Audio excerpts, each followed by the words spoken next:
doing? What am I doing? Hey, everybody, how you doing? Happy New Year! It is December 31st, and we are New Year's Eve. Happy New Year. It's already the new year to our friends in New Zealand and Australia. I hope you're having an awesome time. Actually, it's already New Year's in Japan as well. Basically all of Asia. So Happy New Year. Well, yeah, pretty much all through the Philippines and Japan and New Zealand, Australia. Yeah. So Happy New Year, everybody. They're probably not awake because considering it's like 1, 2, 3 in the morning over there. I mean, it's New Year's. Most of them are likely. And they're hammered. Yeah. Be careful. Drive home careful if you're driving.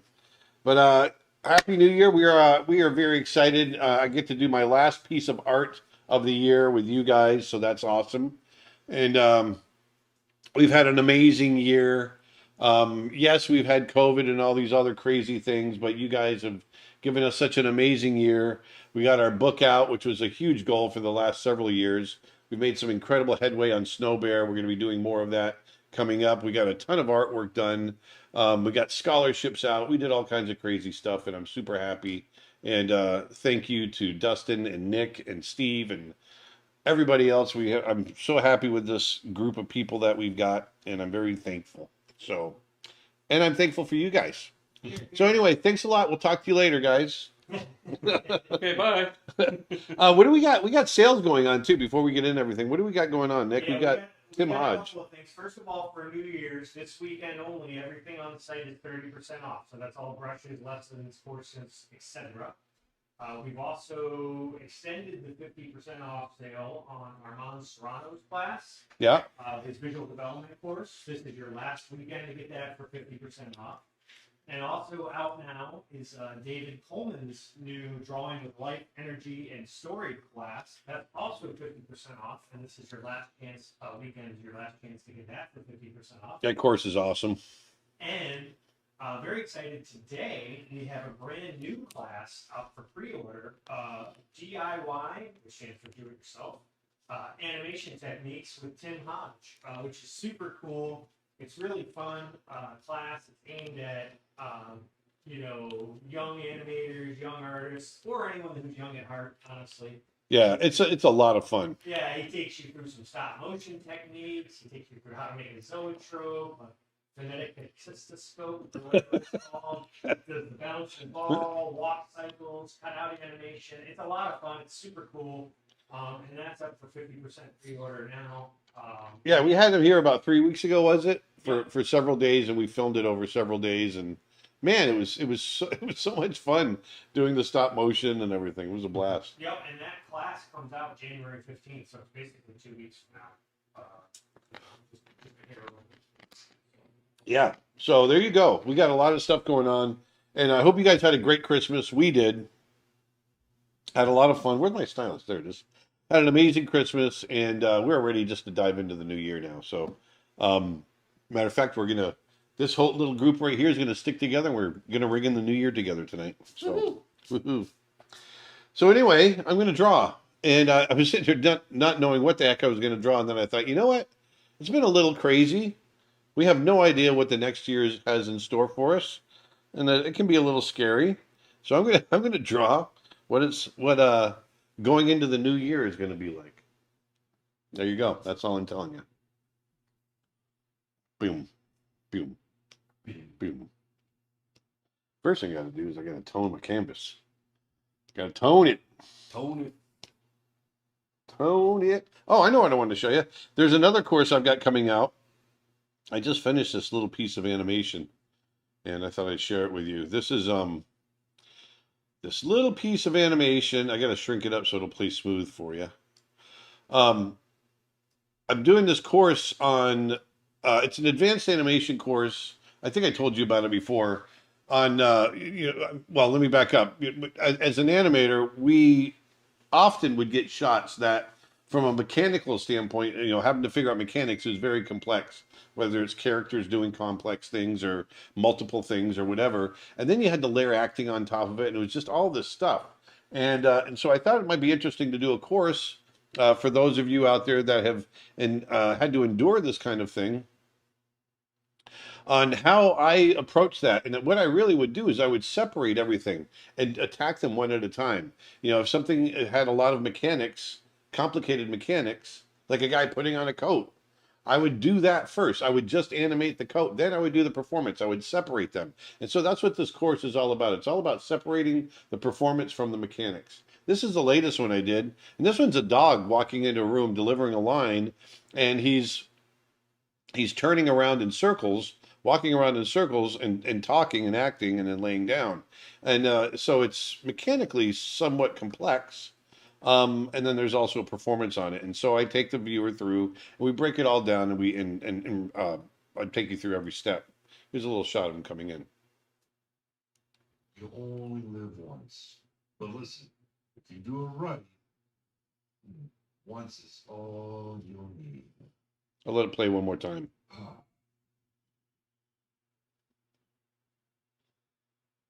You only live once. But listen, if you do it right, once is all you'll need.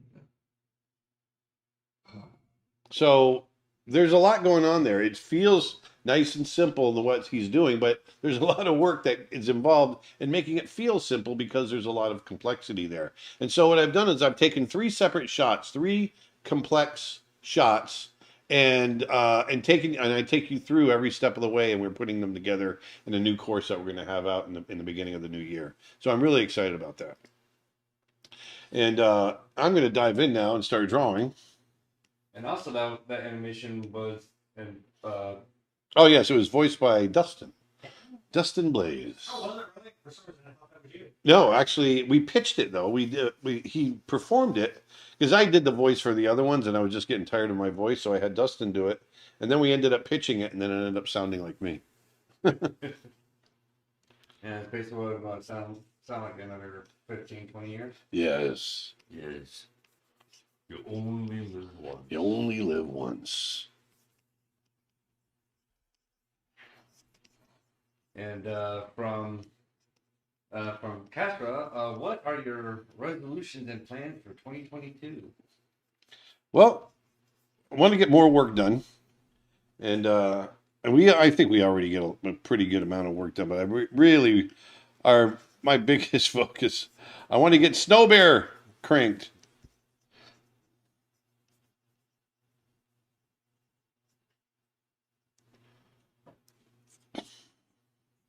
Yeah, because Snow Bear is still quite a bit to do with. Oh yeah.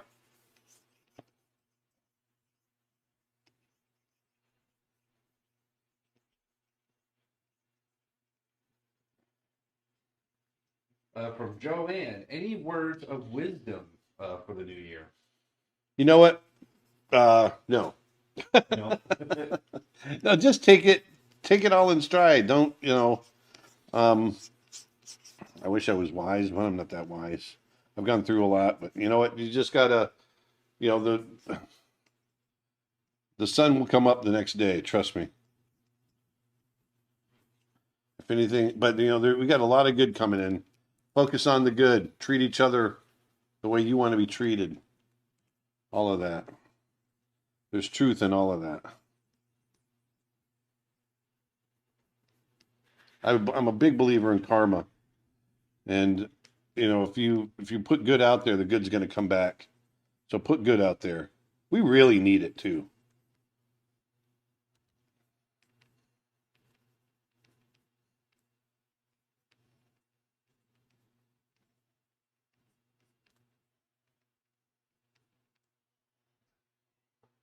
YouTube question Bridget asked. On the Lion King, did you study lion cub skulls and skeletons? Yes. Is there an ethical way to do that? No, we went out there with clubs.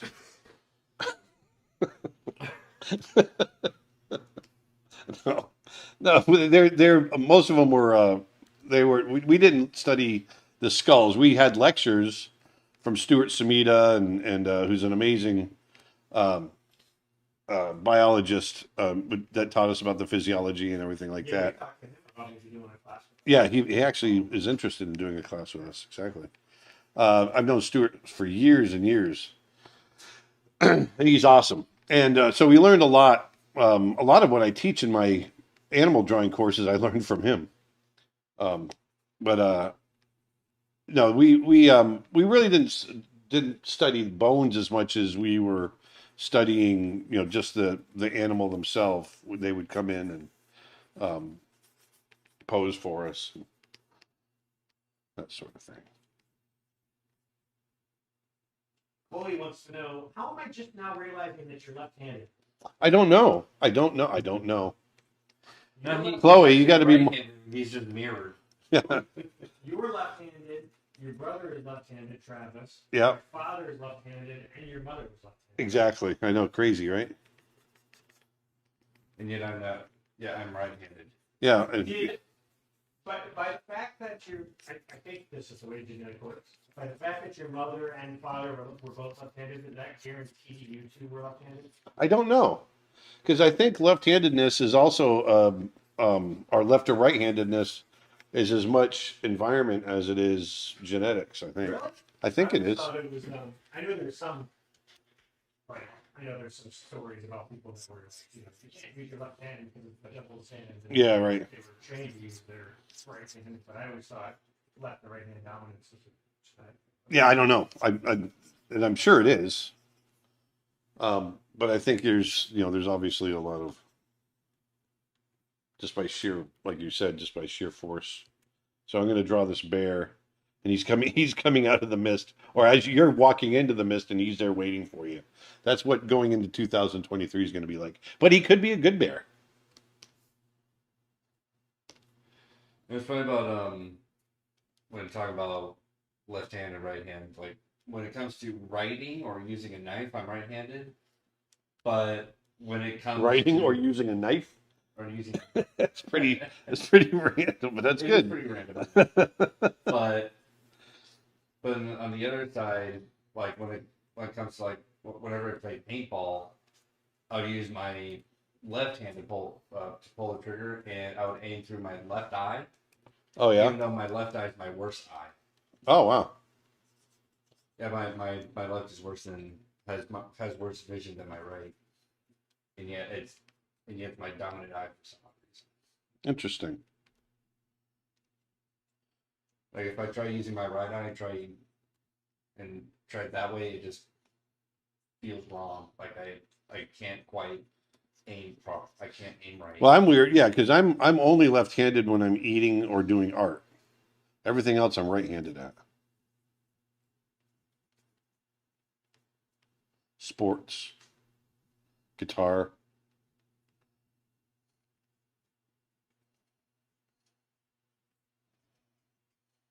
Now, if you use your left hand to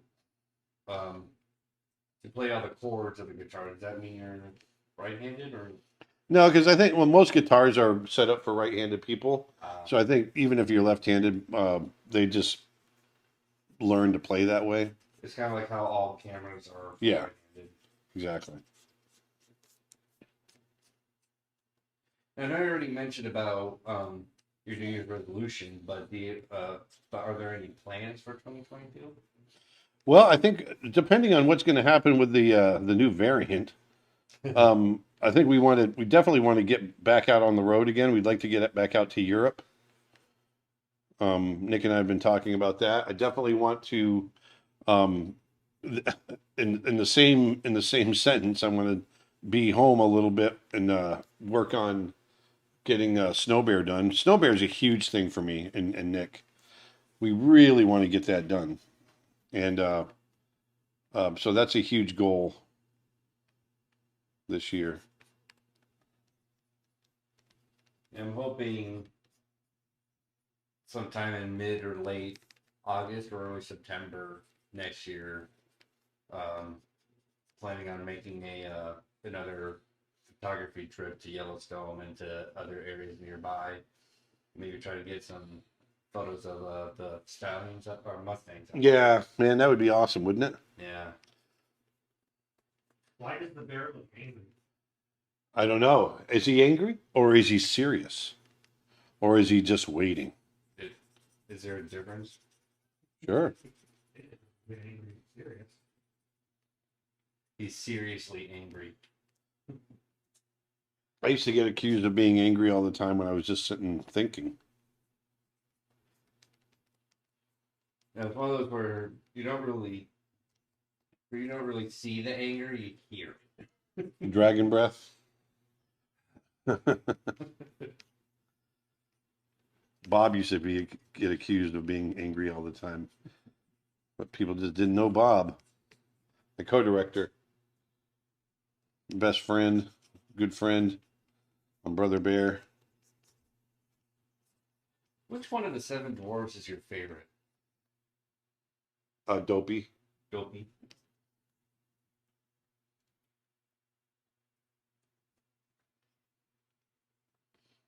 Yeah, I was just watching Doug Seuss. Was a famous animal trainer who had Bart the bear, who's the giant bear from the movie The Bear, and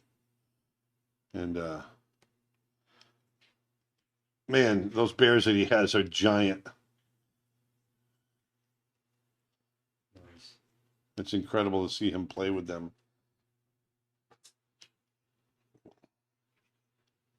And from Catherine, does your family have any New Year's traditions? Not really, other than getting together and imbibing in a few drinks. Well, that's sort of not true entirely. On Benanta and Selena's side of the family, which is our family now too, they bang pots and pans at midnight. Oh yes, I do remember that. When she was little, my daughter, that was like her favorite thing in the world. She would line up all the pots and pans in the kitchen and just smash the lids together.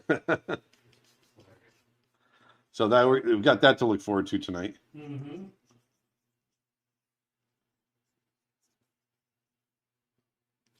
From Amber, how are you able to draw and talk or answer questions at the same time? I have a very hard time shifting focus and become very overwhelmed. I've been doing it a long time. Just lots of Just practice. put it on autopilot and go to town.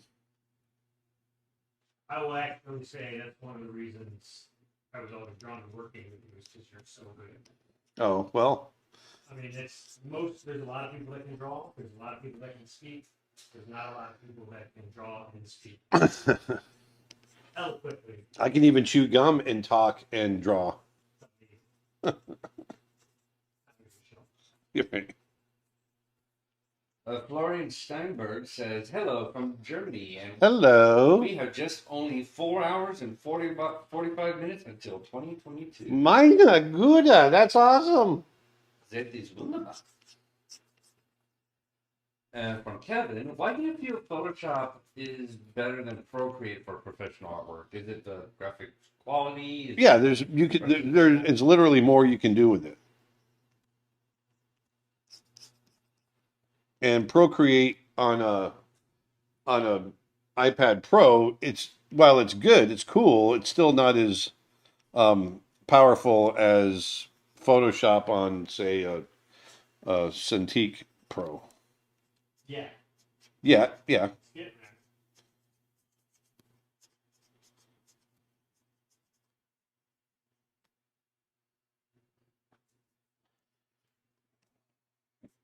there. I remember I did a review last week of the new Cintiq Pro 16, and a young artist, and it's always young artists that just have these, they're just so arrogant sometimes. It cracks me up. But this one said, this person said, no one uses pen displays in Photoshop anymore. It's all Procreate and iPad Pros. Put that stuff down and come into the 21st century. And I was like, well, that's not quite really true. Yeah, that person has not stepped foot into A professional. studio, No, professional environment. exactly. I mean, do people use Procreate in studios? No. Sometimes to supplement. Yeah, but not for not for finished work for production. No. Yeah. And that's what people don't understand. Like the tools that, it's not to say that Clip Studio Paint and all of those pieces of software aren't good pieces of software, and you can't produce good images in them. But in the professional world, Adobe is king. Yeah, It's absolutely. in the studio environment, whether it be the game industry, animation industry, film industry. There's a reason to learn those pieces of software. It's because, and there's a reason all your art colleges and all that teach you those pieces of software, because that's the direct pipeline into what you will be using. Right. Because, I mean, Procreate is strictly for iPad, right? Correct. Yeah, so no one's going to be using an iPad Pro in any kind of production environment, Well, except for, maybe doing small sketches or yeah, I was just about to say that. things like that on the fly. But when it comes to sitting in, and creating environmental design and whatever else that needs to go into, it's going to be, bigger, stronger machines. Yeah, Procreate on an iPad is very much for, like, as you said, doing rough sketches, and that would be like if you're at home or if you're in a meeting and you just need to get your. I mean, you can absolutely do professional polished art. Yeah. In Procreate in an iPad Pro. Not only that, you can export it as a PSD file and bring it into Photoshop. There's a reason they included that feature. There's professional illustrators that all they work in is Procreate. So Right. it definitely is a professional piece of software, but it's not a studio professional piece of software. It's not something that you're going to use in a mass production environment. It's just not geared for it. That's why I was going to say that for a professional studio, like Procreate would be like when you're away from your desk, but when you get on your desk, like you could transfer whatever those rough designs are and then use Photoshop itself to make the final designs that you had ideas for when you were with your desk. Yeah. Things like that. Yeah. Whenever you visit Yellowstone, do you prefer visiting through Wyoming or Montana? Montana. Well, I take that back. It depends on what we're trying to do. I love going through Wyoming because you can go through Jackson and you get the Tetons and all of that. And there's a lot to see in the Tetons, and I love, all that area there. And actually, we see a lot of bears there too. And but we see it more. I think we tend to see a little bit more stuff up in the northern part of the park, which is easier to access from the Montana side, like the Lamar Valley and all of that. From Dan Irwin, will you be doing a how to draw course with domestic dogs? You know what? I've gotten that. I've got a course out on how to draw wolves, coyotes, and foxes, and but it's not the same as domestic dogs, obviously. And I've gotten a lot of requests about that. Obviously, with domestic dogs, you've got about I don't know how many breeds there are. So I could only pick about maybe 10 or 15 breeds, and that would be it. And I picked the most popular ones, and we'd go to No, I town. think you should do it like Birds of Prey. Make it a 400-hour course. Let's give the American Kennel Club one, and just do it. Oh, Seal of approval. Boy, was that a fun course to work on.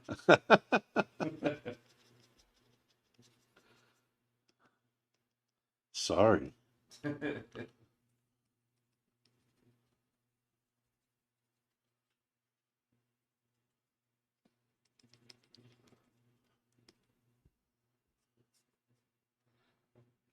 Summer says, I got your art book in the mail earlier this week. It's incredible. Thank you for putting it together for us. That was Nick. That was all Nick. Thank Nick. Thanks, Nick. You're welcome. Yeah, that was a lot of fun to lay it out and design it and do the QR codes. Yeah, that was all Nick. I was off making new art for the next book. Yeah. Speaking of which, are you working on the layout for volume 2? Yeah. Someone's asking on YouTube, can you talk more about the new animation class that came in late and just caught the tail end? I Yeah. don't know if you're talking about your class or Tim Hodges' class, so let's talk about both. You go first. So Tim Hodge has got a new course out, coming out. and it is it's DIY, do it yourself animation projects. Which as far as I'm concerned, I never thought that I would be an animator growing up, but man, it doesn't mean I didn't enjoy doing animation when I was young, and I was fascinated by it. I just never thought I'd make a living at it, and so I would always I'd sneak into the library at school, not sneak in, but when I was in the library at school, I would sneak books off the shelf and do little bits of animation in the gutters and along the, between the words and the edges of the page. And me and my buddies kept like a little section in the library where we had a whole bunch of different bits of animation that we had done, and we could check out what each one of us had In done. library books? In library books, yeah. Tim specifically says in the class, don't draw on your library books. Yeah, I know. Sorry, that's what I did. Draw on your textbooks, he says. Do that, not your library books. And we obviously did it in our textbooks too. And it's pretty funny. And but anyway, that being said, that this course kind of satisfies that part of that curiosity, that I would have loved to have had a course like this when I was young. It's so much fun, especially like building a zoetrope and those types of things, and just creating these illusions of life and movement and everything. So it's really cool. And then as far as the my course goes, I've got a course coming out where it's more for advanced animators. It's not for beginning animators, and it's more for attacking complex scenes, shots, and how to kind of break them down into, for lack of a better way of explaining it, chewable pieces. Because you can get really overwhelmed by, I had this. I've talked about this a lot. I've talked about it a lot and I did a whole video on YouTube. I had this shot on one of the Roger Rabbit cartoons on Trail Mix-Up. It was a short that we had to do back in the early 90s, mid 90s. And I had this shot where Roger Rabbit is caught up in these ropes and he's swinging back and forth and spinning, and the spin has to slow down and the swing has to slow down like a pendulum. And he's swinging in 3 dimensions. He's swinging in a circle and spinning and slowing down, and then on top of all that, he's acting. And I just had no idea how I was going to do this. And so I just broke down each piece that I needed to do, and I attacked it that way. And that's how I take 3 shots that are mechanically complex, and I take you through that whole process. And it was a lot of fun. I really enjoyed doing it. And got some fun animation out of it. From Shelley, say Snow Bear again for those who are playing the drinking game. Not me. I chose cake for my cards. Snow Bear, Snow Bear, Snow Bear, Snow Bear. Snow Bear. A real drinking game should be whenever you say, there we go. Twitch question. Do you think that animation can provoke a better emotional connection with an audience compared to live action? And if so, why? No, I think it's, every medium, it's like saying a painting is stronger than a photograph. I think it's the material that's going to evoke. It's the idea behind whatever the medium is that you're creating. And so for me, I think animation does pull on different, just because of because of the medium itself, has a way of pulling on nostalgic heartstrings sometimes, but it still has to be done right and done well. But that being said, I mean, it still goes to, if it's something worth saying, worth talking about, then that's the most important thing. I do think animation has an advantage over live action, a few things in that it automatically has suspension of disbelief. Yes. So like just by virtue of the virtue of the fact that you're watching something that isn't real, you're willing to go along for the story, for the ride of the story. You're willing to accept what can happen in the animated world, sometimes more than in live action. Whereas in live action, when you see real people doing stuff, if it doesn't look believable, it takes you right out of the movie. Right. But even in animation, you have to establish the rules of a world and for to get on board with it. It's No, kind I of agree with you, interesting. but Yeah. like I said, you're already Yeah, I totally agree suspending with that. disbelief because you're watching something that's a cartoon. Yep. Do you sometimes draw insects? Yeah.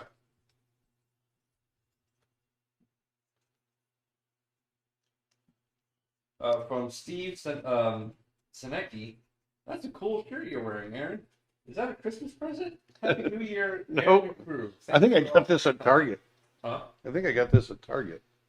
From Target? Target.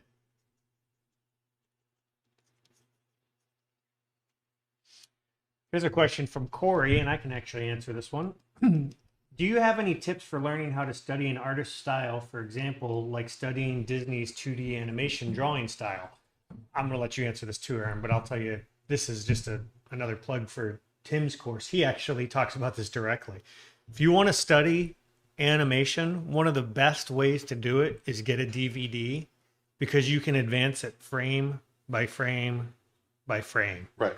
You know, something you couldn't do back in the VHS days. You know, and you can't really do it with streaming either. But if you get a DVD of a film, they've all got on the remotes. If you've got a DVD player, they've always got the frame by frame advance. So it's a great way to study animation. Well, that's one of the things I like to do with my animation courses too, is release the not just the shot, but the individual drawings, so you can get those. All right, let's throw some light on the subject here. Yum, yum, yum, yum, yum. Which of Ruben Ruben Aquino. Aquino? Hmm. From his characters he animated, which ones are your favorites from 82 to 2013? Well, he did Ursula, which is probably his best character ever. Probably Ursula. Ursula must have been Ursula was octopus, Yeah, right? yeah. Yeah, didn't they reduce the number of legs that she actually has? Because I don't know that I wasn't part of that film. I mean, I came in during the making of it. I think it's part of like one of the history making of stuff I remember hearing. They actually, you know, for an octopus, she actually only has 6 extremities, Yeah, because animating the 2 extra tentacles just cost too much. They were like, how few can we get away with yeah. to Which convey the idea? That sounds like Disney.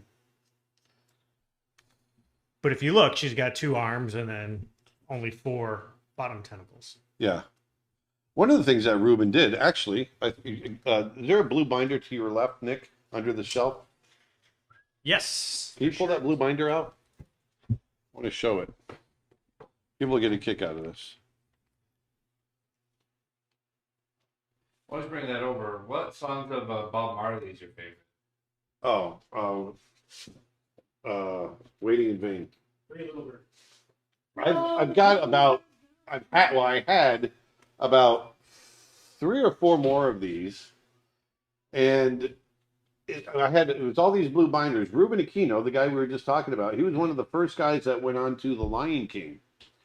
And his job in the early days on The Lion King was to gather all kinds of reference material of different animals and work out the mechanics and have those mechanics ready and waiting for us when the rest of the animators came onto the project, so that we could have a head start. And so and you got to remember, this is 1992 technology, 91 technology, so they were just computer printouts. But like, here's baboons and walking profiles. He went through video after video after video, picking up different pieces of reference. Whoops. And there you go. You're right, man. And put it. So there's a lot of baboons in here, but here's hyenas running. This is all from Lion King. Wildebeest walking, and he put little notes in here. What's happening with the feet? It's a great piece of material to have. All kinds of notes. This is all Ruben Aquino that did this. Lots of wildebeest, obviously, because we had the wildebeest in the film, and he animated the wildebeest in the Stampede. He animated the single wildebeest running, and then they ran with that. And also, he was the supervising animator of Simba Adult, and that was pretty darn good. So probably Simba Adult and Ursula are my favorites. But lots and lots of wildebeest. And we've got lions, and we've got elephants, and we've got all kinds of stuff in the other binders. But this stuff was gold. And this is 30 years old, this binder. It's pretty neat. I'm going to hand this back to you, Nick. Sure. And then I got a couple questions from YouTube over here. And real quick from Shelly, what's the name of the film you're working on 2022? What? What's the film you're working on 2022? Snow Bear. Snow Bear. Is she being serious? No, I think she's trying to make you say it for the drinking game. Oh, gotcha. And Shelly's the drinking game. So yes, Snow Bear. A couple of questions for you from YouTube. Let's see. Do you have any tips for how to draw something from a 3/4 view? Yeah, I mean, break it down into its basic shapes. That's the best way of drawing anything from a 3/4 view. Break it down into its shape and put that, whatever it is that you're drawing, into that shape. Okay, so let's say we're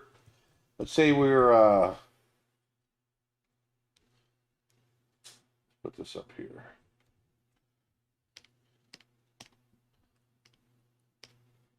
So you want to draw a head.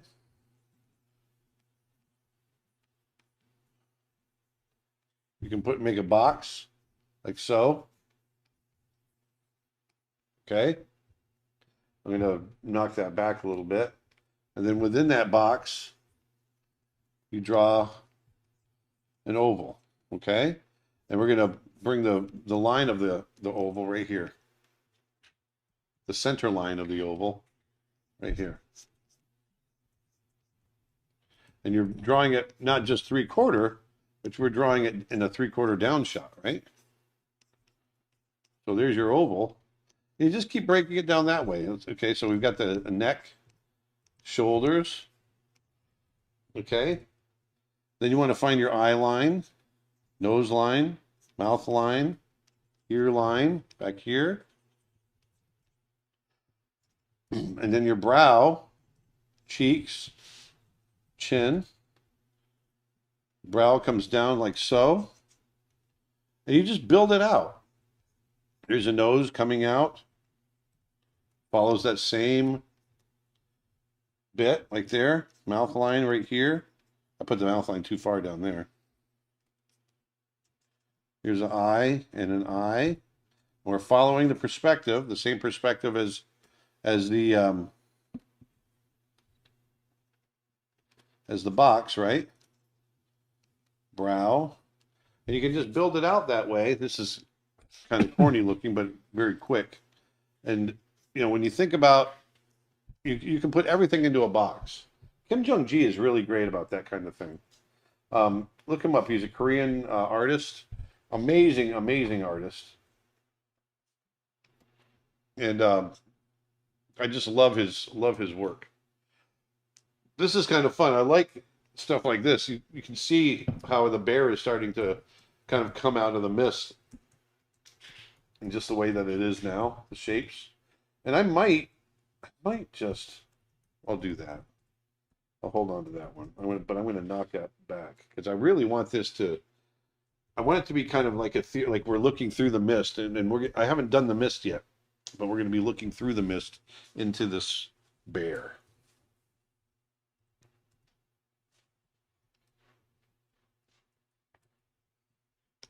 From Casper, who animated Maleficent and Cruella de Vil, Tinkerbell, Cinderella? Oh, I don't know. I don't know specifically who did all the animation on them. I know Milt Kahl did a lot of like the Prince. I don't know who did Maleficent. I may have been Milt. I'm not sure.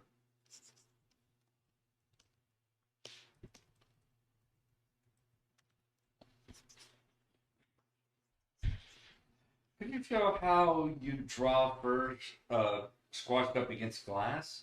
Like a bear pressed up against the window? Nope. I'm not drawing that. I'm drawing a bear. That would take a whole lot of work. But next time we have I can do that on the live stream, where it's more specific. From Kevin, how do you blend colors in these demonstrations? Are you using a smudge tool or are you layering the colors? I'm layering the colors. I'm not smudging anything. So I'm just layering different blend modes. Like I'm in right now I'm in a multiply blend mode. So I'm creating shadows.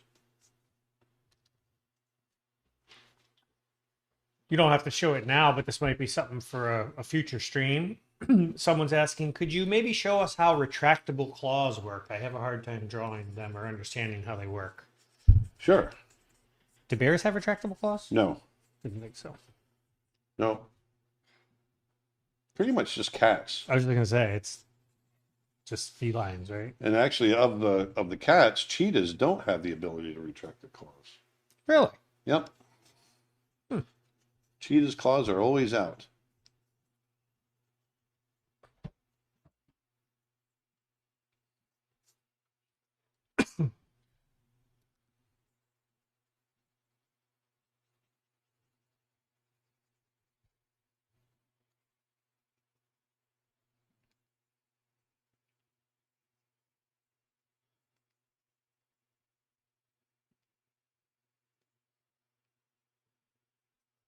I like going really loose with it like this.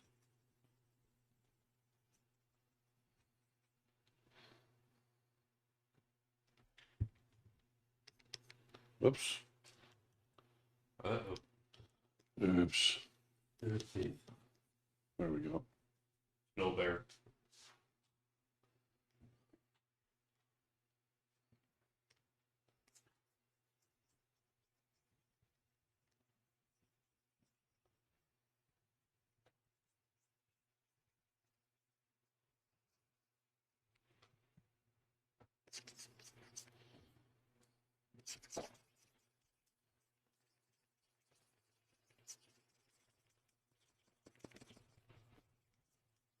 Oh, Tim Hodge says, I remember drawing bears with Aaron at McNeil River in Alaska.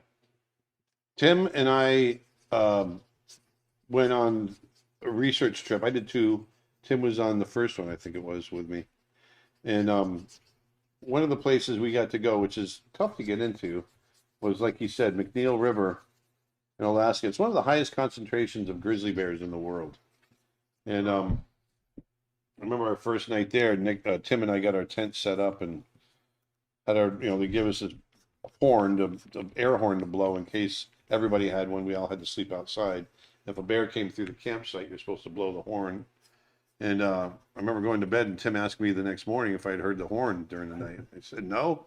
I guess the bear had come through and I slept through it.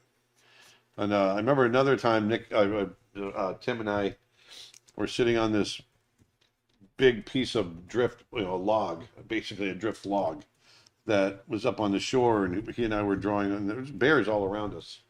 This one particular bear was coming up the beach and just kept looking at us and then looking away and then getting a little closer and looking at us, looking away, getting a little closer until finally we just didn't feel comfortable anymore, and we headed back up towards the cabin where our tents were, and he came right to where we were sitting and sniffed around and pushed the log over, and it was pretty wild. But yeah, he and I, there's a pretty well-known video that's been floating around the internet where it's this big giant bear that's sitting next to this gravel, like piece of gravel. That's whoever's filming it is sitting on the gravel. That's McNeil River. That's where we filmed the bear. That's where we went and camped. And that little gravel pad, we sat there and we had a couple of giant grizzlies come walking up past us. one of the scariest things I've ever experienced is just having a giant bear like that. Because a giant coastal grizzly, Alaskan coastal grizzly, is so much bigger in person than you think it is. It's like a giant carnivorous horse walking by you. Do you have a voice cast for Snow Bear? No.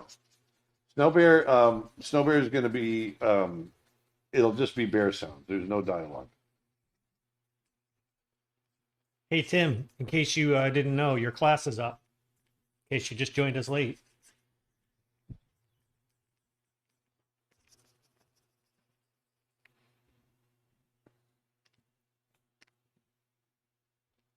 And the older bears have lighter claws. So we're going to give him some light claws.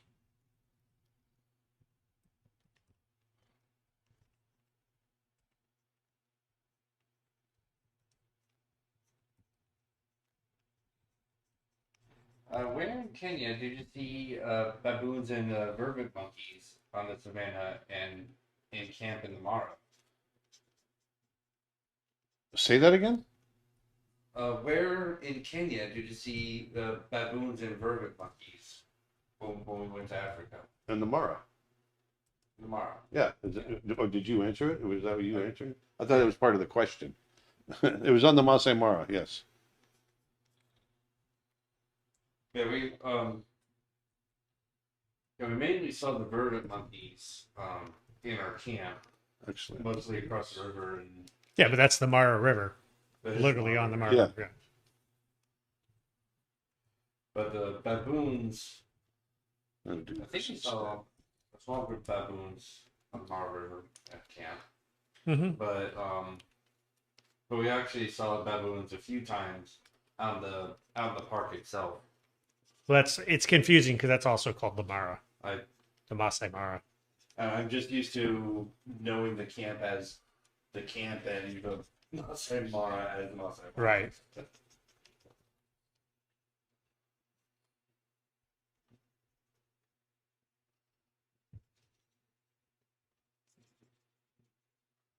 There we go. That's a little better. From Brian, was the slow motion fight in Lion King drawn that way, or was it drawn in normal speed and slowed down? No, you don't. You don't slow anything down in animation. You just got to add more drawings to slow it down. So it was animated with the number of keys that it needed, and then they just add more drawings to slow it down. But they also did some cross dissolves between the frames, so I don't think it was on. Yeah, I think he was asking if they slowed it down in the digital, like in No. the editing process. No, basically. no, it's drawn that way. Very cool. Like when he's running home, they show his feet in slow motion. Yeah, I remember that show. That's pretty cool. It's cute. It's pretty cute. It's so cute, you guys. I just can't wait for Snow Bear.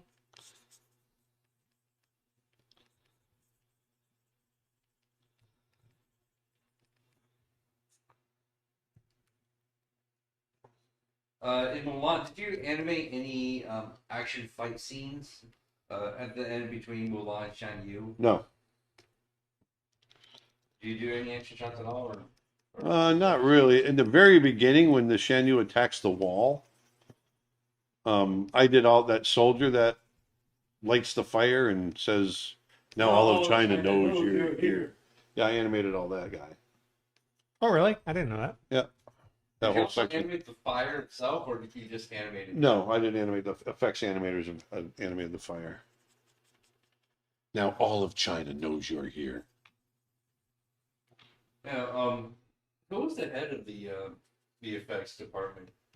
On- that one? on Mulan? Effects were awesome. Yeah. I'm trying to remember. I can't remember who headed up effects on Mulan. Wait, wasn't that your friend from Digipen? No, Jasno? No, Yeah. he didn't. He didn't. He was an effects animator, but he didn't head up the effects. Oh, I thought he did the big avalanche and all that. Well, he was a big part of it. Yeah. Mulan has the highest death count of any of the Disney princesses. Yeah. Did you just make that up? I think I read it somewhere once, but it's true. It's on you quote. I'm not post production. I'm just drawn that way. That was LG. That's it. So good. So what's the name of the your most personalized animation to date? What? Oh, Snow Bear.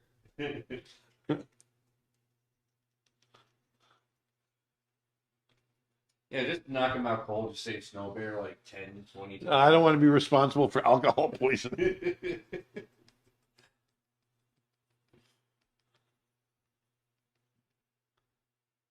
What you should do is save like one half of the name, or just say one half of the name now, then just wait to the very end of the stream or close to the end of the stream to say the second half. Yeah. All right, I got to get some. I got to get some mist in here now. I got to start working that. Got to start. YouTube question. Hey, Aaron, Hey, how's it going? I used to draw for fun avidly years ago. I'd love to get back into drawing, but I don't know where to start again, and it seems very intimidating. Any tips? Yeah, just start. Sorry, if you're intimidated, then you're at a disadvantage. Just do it for the fun of it. Don't worry about it. I don't know why you're intimidated. That's just telling me that right off the bat you're comparing yourself to. I don't know. Just get in there and do it. Yeah, make it about the fun of the act of doing it, not about the finished picture. Yeah. Like, I think people are worried because everybody wants to make a pretty picture and they're afraid they don't want to make bad drawings. Yeah. And you've made tens of thousands of bad drawings. No, I haven't, but Well, other people have. no, but the only way you can get good at anything is to get the bad stuff out of the way. So the sooner you do it. Exactly. It's funny when you were mentioning that I have to apply the mist and you did that trumpet sound at the same time. Uh-huh. I instantly thought, oh, that's gonna happen in the moonlight. Let's get out in the moonlight.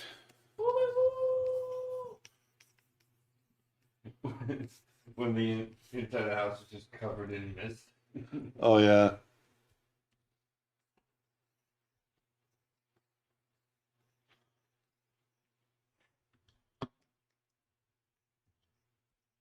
If I decide to go to Africa in the future, would you suggest for better safaris Kenya or Tanzania? I would suggest Kenya. I don't know. Tanzania has a lot more. I've been to other parks, and I got to tell you, I've never found a park better than the Masai Mara. Yeah, I think Tanzania is a lot bigger, right? Is kind of the idea in terms of the size, scale, and size of the park. But at no point, having been to the Masai Mara twice now, was I ever like, this is too small. Right. And in fact, what's great about the Mara is it's achievable to get across it. And Yeah. so I think the Mara is known as the highest concentration of wildlife in Africa. So you'll get more bang for your buck, so to speak, in Kenya. At least that's what I've been told. Yes. There is truth in that. Did Byron Howard direct Tangle along with Encanto and Zootopia? Yes. But he co-directed with Nathan Greno. And Bolt Oh, for also. Tangle? And yeah, and Bolt. Although Bolt was a lesser degree. I mean, he's co-director on his credit. Yeah, speaking of Encanto, I watched Encanto over the weekend, and Dad, you saw I loved it. Encanto over the weekend. Have you seen it, Nick? No, I haven't seen it yet. I heard it's great. It's so weird, man. I look at the credits and every movie I know less and less people. Like your generation of animators are just kind of starting to fade. Fading away, man. Better to burn out than to fade away.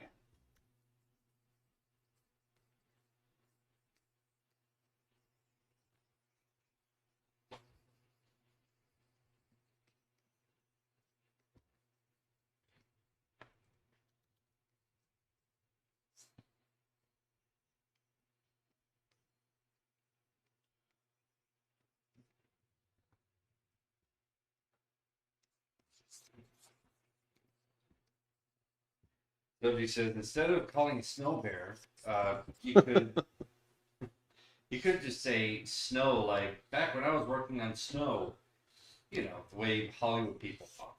Yeah.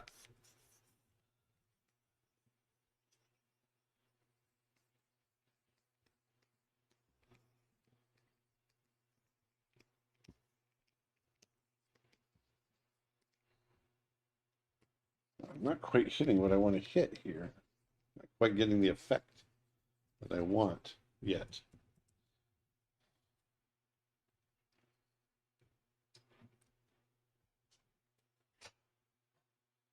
There. I'll put another layer on top of that.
Someone says it's such a shame to have covered up that lovely bear. Well, we're gonna do some stuff. I'm gonna I'm gonna completely turn off the drawing layer.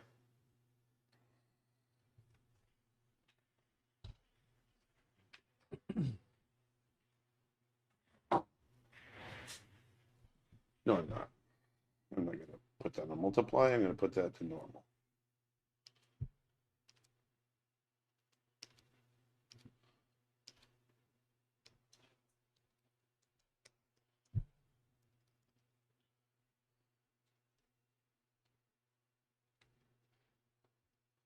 That's right. Did you know Sean Connery was in Indiana Jones: The Last Crusade in 1989? Yes, I believe we already knew that.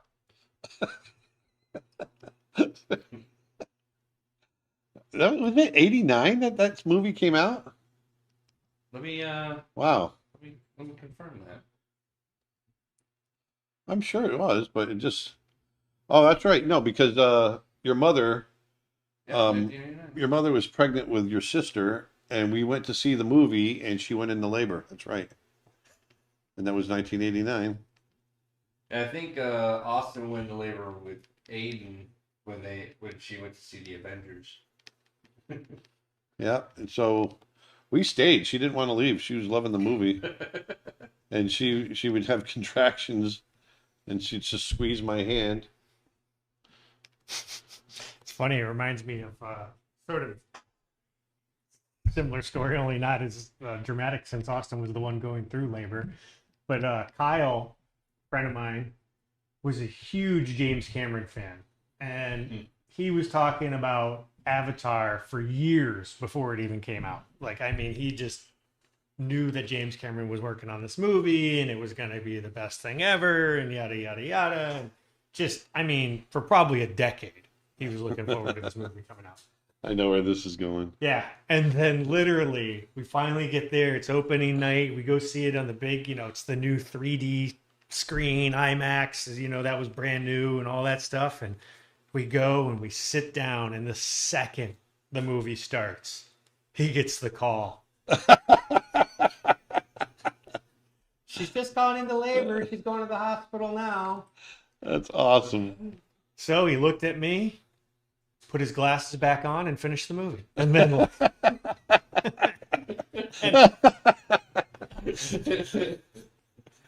And then left. And he made it in time, but it was just the gamble. He was willing to miss the birth of his first child. That's so funny. But he made it.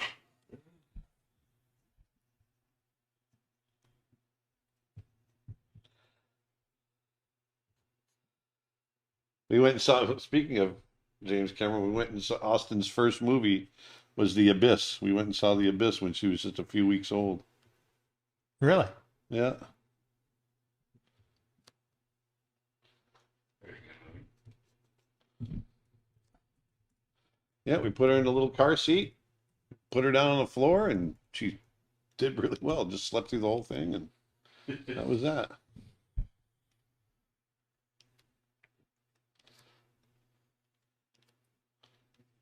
The one I always feel guilty for was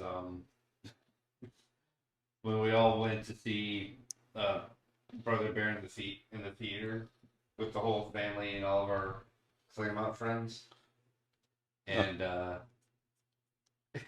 I stayed up all through the night before, so almost like I don't know, 15, 20 minutes in the movie, I passed out Oh yeah, and slept through the entire yeah. Thanks, son. movie.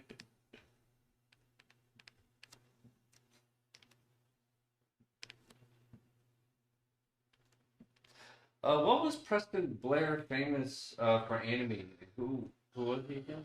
We had that question before. I can't remember who he was famous for animating. What type of brush are you using for the smog? I mean, he was really famous for his animation books. Yeah. One of my cloud brushes.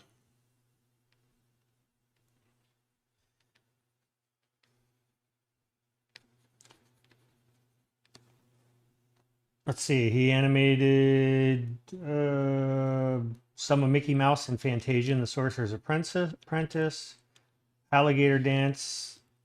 Also did some work on Walt Disney's Pinocchio and Bambi.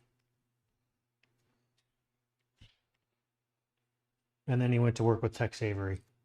He left in the 1941 strike. And then went to Hanna-Barbera.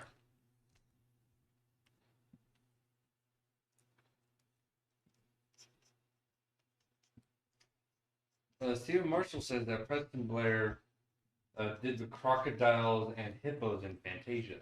Oh, there you go. Well, there you go.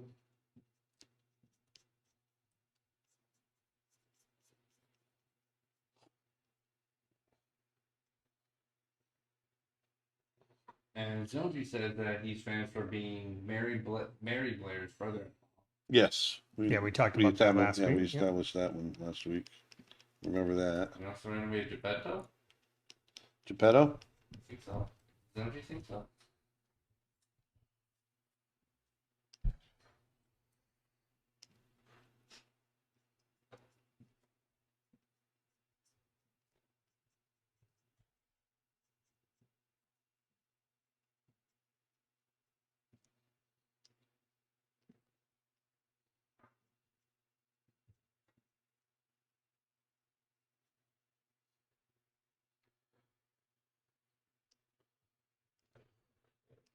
Oh, I know what I got. Bum, bum, bum.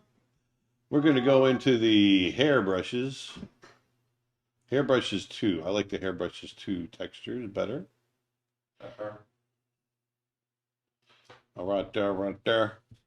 Right there.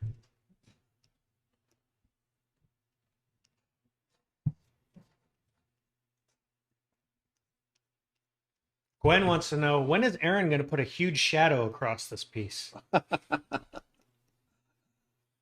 I sense sarcasm in that.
Big.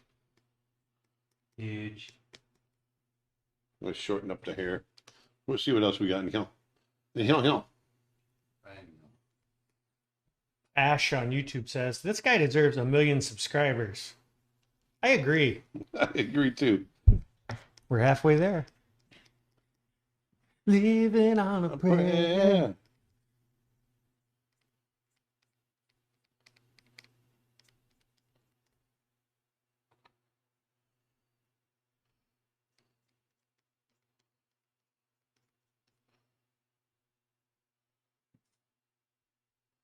Now, if I go, let's change the blend mode. Let's get into some. Let's go multiply.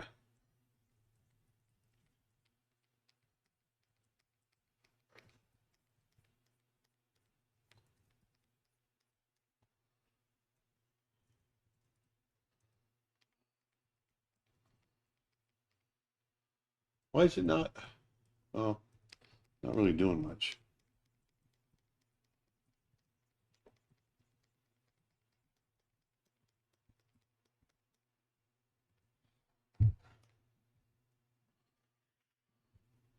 How long have you had your YouTube channel? How long have we had? 9 years, 8 years? I've had it. I think. Let me see. I can tell you right now. Your very first video. Let's see. Sort by date added oldest. 8 years ago. March 21st, 2013. Aaron Blaze painting a leopard in Photoshop. Well, there you go.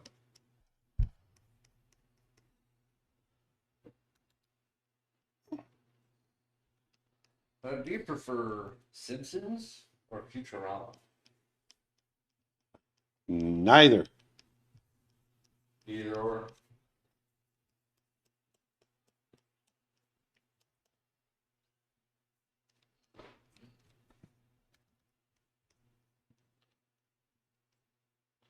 There. Having fun with these fur brushes. Haven't played with them in a while. For those that don't know, these fur brushes are available on creatureartteacher.com, which is Aaron's website. And they are, I believe, 50% off.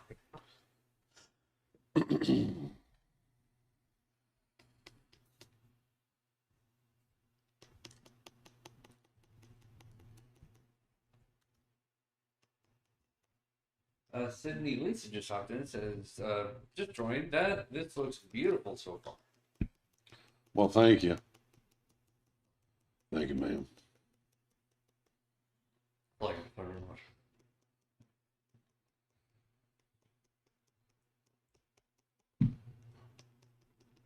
Just hitting these edges. Fur. See, look at that. You can create fur. I go back and forth between in the blend modes. Or Fur. Snubber.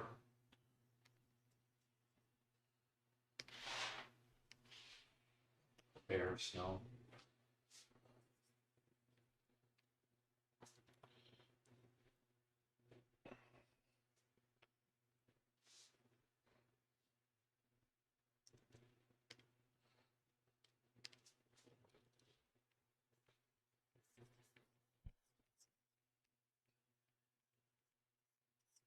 The fun thing about these fur brushes is that they're directional.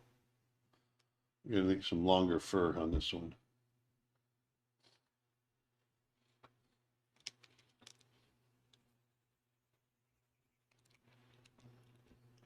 How many cheetahs bring and hunt down a wildebeest and hyena? What's that? How many cheetahs bring and hunt down a wildebeest and hyenas? Just depends. When we were there, it depends on the size of the cheetah. Like we saw Yeah. a single cheetah take down a wildebeest. You know, the males cheetahs can be they're pretty big cats. I don't know if a female could do it on their own. What do you think, Aaron? Probably not. Well, obviously it depends on the size of the wildebeest too, but those the four brothers, they took down three of them. Yeah. Which means three of them were working hard, and one of them was just sitting back doing nothing. Actually, they were so successful, it was, I don't want to say a problem, but they were too successful. So I think we showed some footage of that when we were, if you go back and look on Aaron's YouTube channel where you're painting, doing the watercolor painting. Yeah. I think we show a little footage of the cheetahs, I believe, in that. And there's four cheetah brothers, and they attacked this unsuspecting pack of wildebeests, and they got three of them, as Aaron said, but they couldn't eat three of them. So they basically had to decide who was giving up their wildebeest, and then as soon as they gave them up, then the vultures just come in and just, it was a literal feeding frenzy. So they almost burned more energy than they really needed to. But you just never know. There's plenty of days when they don't get any food at all. Are you guys going to leave the eyes like this, or what direction are you going to go for? I'm gonna leave it in shadow. I'm still just laying in textures right now. Because I'm gonna do this right now, I think.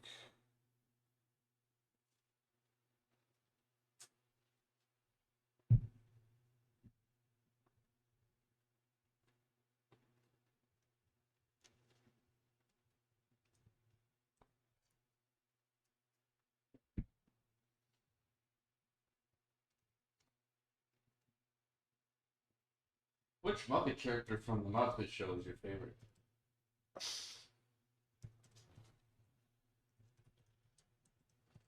Animal.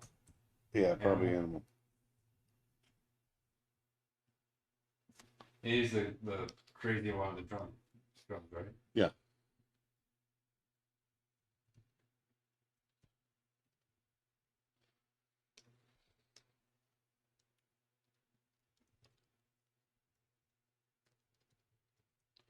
Oops, that's not what I want. I want this.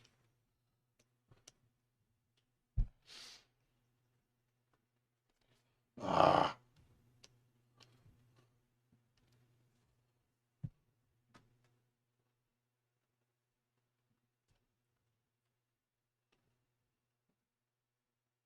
There we go.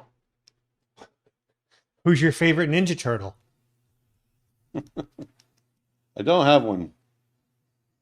Come on, Leonardo. Everyone knows that. Leonardo.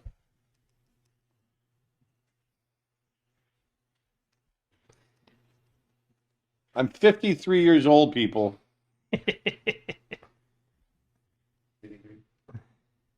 Who was your favorite HR Puffin Stuff character? You know what? I can't remember. Witchy Poo, I think. She scared the heck out of me. That's something an old person would know.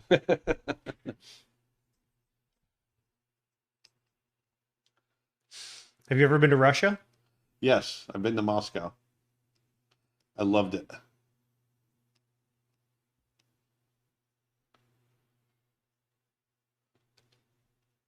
Aaron, can you tell us a little bit about your role as a director of Brother Bear? My role I'm in charge of all the creative on the project. And I had a co-director, and we shared our roles 50-50. And Bob Walker and myself. So what that means is I was in charge of working with Phil Collins to get the songs right, writing, in charge of writing with the writer and the story crew, in charge of the design of the film, getting together with the art director and working out the design together.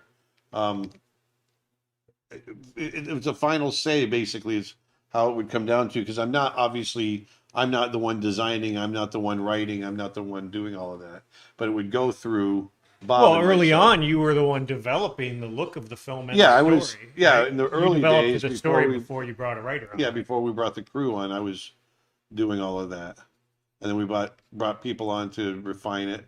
I'm in the recording sessions with all the actors, working out, directing those sessions. You cast the animators on their characters. I right? cast the animators on their characters, and then I approve the animation when it comes through. I'm trying to think what else. Let me ask you a It's question everything that a director would do. It's every creative decision goes through the director. Plus, you're meeting with the producer to make sure you're on budget. Right? Yes, I mean, exactly. You're having budget conversations. You're, it's driving the entire film basically. Exactly. I have a question for you related to that. As the director, there's the head of each character, right? Yeah. And they've got people under them, like you were under Glenn on the Beast. Right. So Glenn would have kind of final say on the Beast when it got to him, Yeah. right? And then with you as a director, would it be typical you'd be making changes to animation decisions by the time it got to you, or was it already kind of pretty well ironed out by that point? It really depended on the animators. Yeah. And so that's a good question, actually. Because there are certain animators that you could just, like with Byron, by the time I basically approved everything Byron showed. But then, there were other animators where, you had to work with them a little bit. There was more back and forth. Yeah, and you give them a few notes and, you go back and forth a little. But that, that it got less and less. That's something that happens a lot in the beginning of the production. And then you start to get to know each other. I mean, we all know each other, but you start to get to know the picture. And the animators get to know the picture a little better. And it starts to kind of just everything coalesces a little bit more.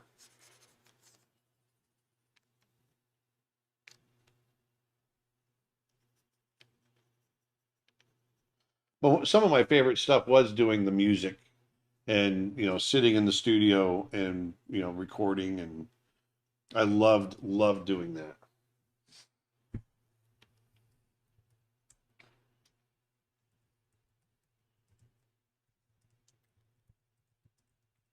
This one's not coming out so good, but we're going to roll with it. We're going to roll with it anyway.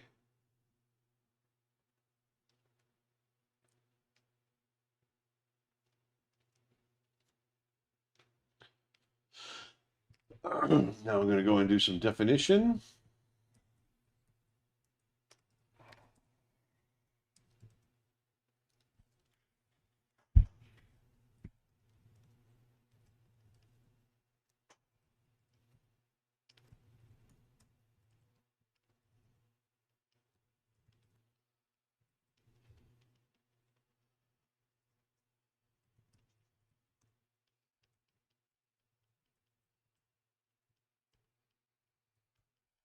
It's hot here. It's really hot in here. Sorry. No, it's okay. It's a freaking It's like a sauna. it's just got hot again here in Florida. The electrician's finished, huh?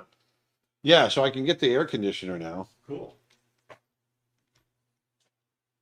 Actually, we can open. Oh, it's probably hot out there. Oh, you know what? If it's not too loud, you can turn the fan on over there and turn this fan on.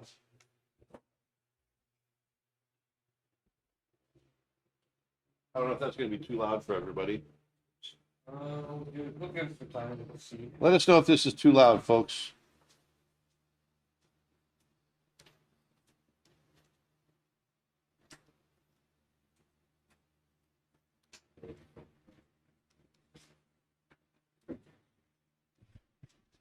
This room, it just bakes, and the air conditioner does not get to this room. The ductwork just doesn't make it.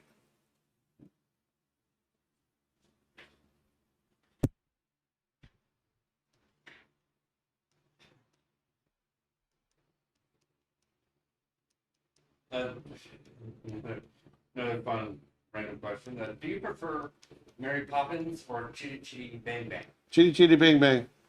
Oh, really? You prefer Chitty Chitty Bang Bang? Well, actually, you know what? I have a more of a nostalgic. I can't remember the last time I saw Chitty Chitty Bang Bang, but I remember when I saw it as a kid, I loved it. Yeah, I have that movie on my Google. I remember Mary Poppins got a little bit long for me. I love the movie. Man, we watched a lot of it when you were a kid, Dustin. Oh, When you and your sister were young, that movie was on every day. Mary Poppins. Yes. Yep. Just a spoonful of sugar, that's the message.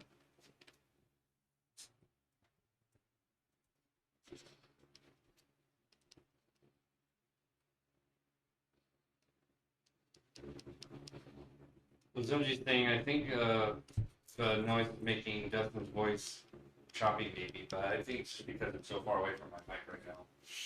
I wonder, Aaron, this is just my 2 cents, not to art direct you, but do you think his front left paw should be a little more visible? Sure. Like it's coming more, Yeah. starting to protrude out of the mist a little? Yeah.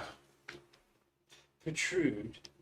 I don't know how that'll work. It might be past where that's feasible, but I was just thinking if his muzzle was close to you, his paw would be a little closer to you as well.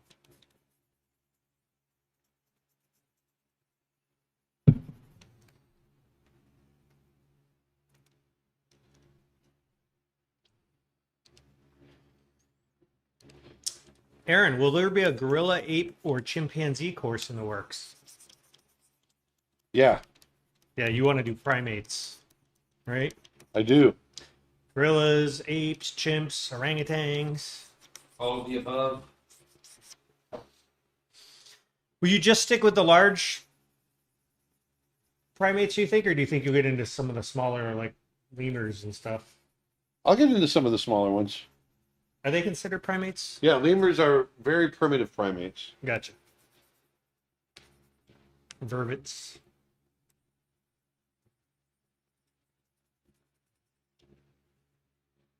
I got to get some ground in there too.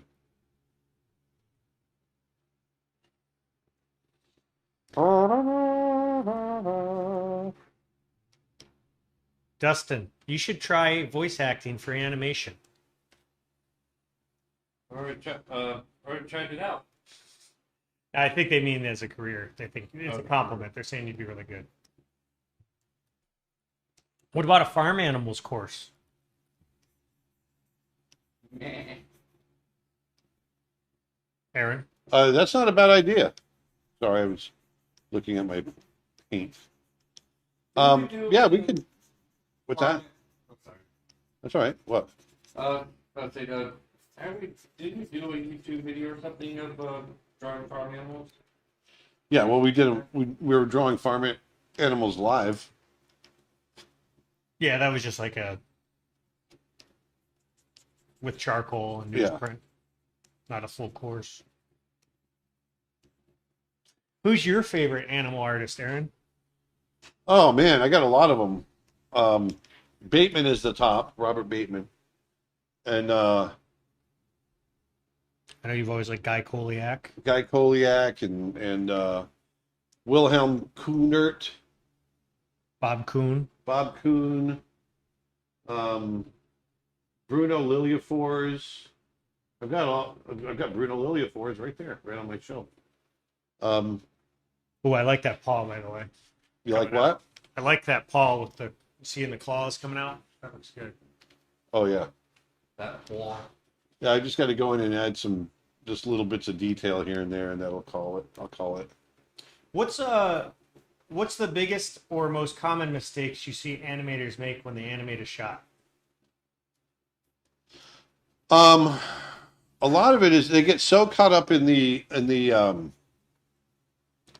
trying to get the mechanics right, they forget the performance, and so a lot of times the performances come off looking fake. Like it doesn't feel like something a character would do, and so you really have to kind of be honest, feel the acting that you're trying to do, and don't get caught up in how it moves right away. Animate what a character is thinking, not what they're doing. That's something that Ollie Johnston used to say all the time. You know, one of my current favorite animal artists is Greg Beecham. Greg Beecham's fantastic. I love his work. I've been a and he's fan such of a nice Greg's. guy. Yeah. I've been a fan of Greg's for a long time. It's nice that we've gotten to become friends with him over the last few years. Yeah. People don't know Greg Beecham. Look him up. I'll post a link to his Instagram, but he's a phenomenal artist. And like you said, just a nice guy. Yeah, he gave me some really nice pointers when we were in Africa with some of my when I was editing the photos. Yeah. Helped me a lot with cropping for better composition.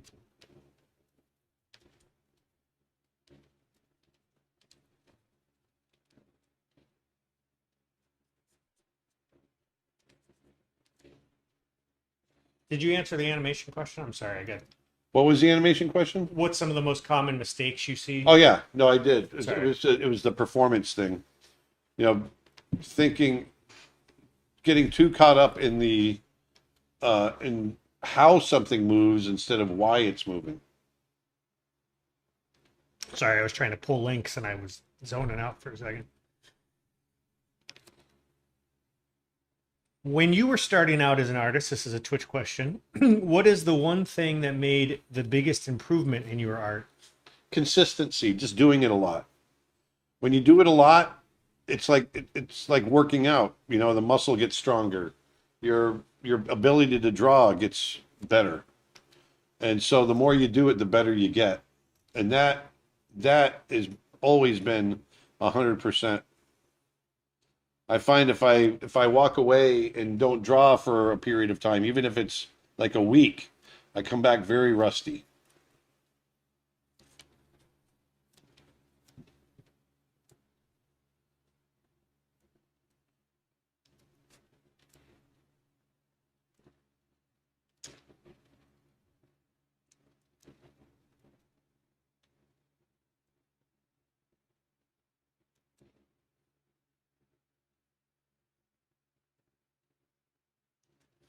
Twitch comment. Hey Aaron, I just wanted to let you know that my baby sister has many art books from many different artists and instructors, but only yours has the place of honor on her animation table. I took a picture of it and threatened to send it to you. I love it. Well, thank you for telling me that. We've been having so many people sharing with us that they've gotten the books. A lot of people got them on Christmas morning, you know, because they got them as gifts. You know, that's so cool seeing them out there. Makes me happy. I personally shipped every single book that went out Yes, the door. you did. Nick did. You did literally personally ship every single book. Do you think you could do another human anatomy course that includes bigger body types? Yeah, actually, that's not a bad idea. Well, you want to do a figure drawing class more. I do. You know, less of an anatomy course and more of a drawing class. I know that's been in the works for a while. So Yeah, and if I did a drawing course like that, it would include, you know, bigger body types.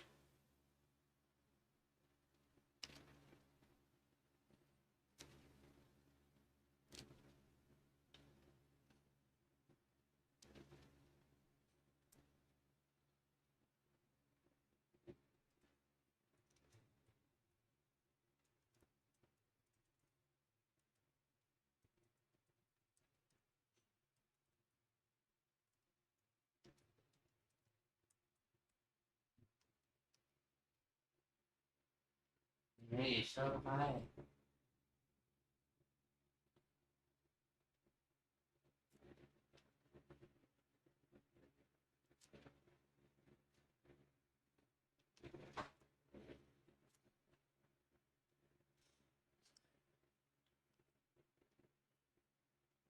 this is a question. Do you have any courses about Clip Studio Paint or do you work only in Photoshop? Aaron only works in Photoshop. Yeah. We are planning on doing Clip Studio Paint on some future live streams just to play around with it. But no plans for a course right now. I know a lot of people use it though. It's very popular.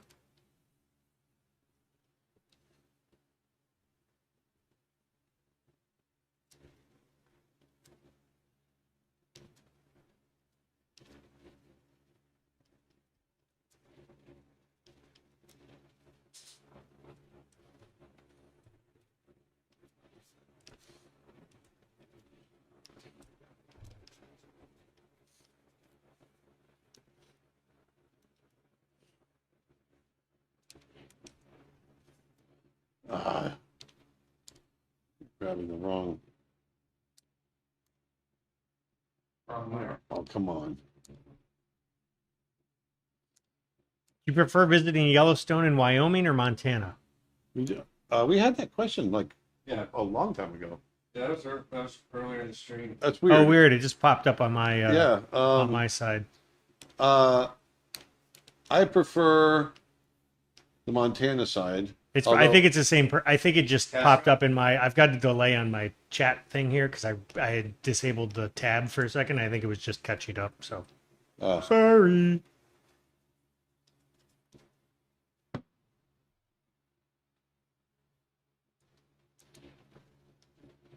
What did you think of the CG Disney movie Dinosaur? well, I wasn't crazy about it. They had a lot of trouble with that. Yeah, it was all right. I remember walking out of the theater not really knowing what happened in the movie. YouTube question. I just got Procreate. Do you plan on doing any more lessons in Procreate? Well, we've got our course. I put out a kind of a basic course on Procreate on the website. Beyond that, I don't really have any plans on doing much more with it. I think we should do some Procreate in some future live streams because there's a big demand for it out there. So. Yeah.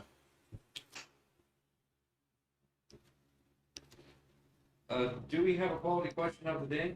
No, No. I'll let you know when we do.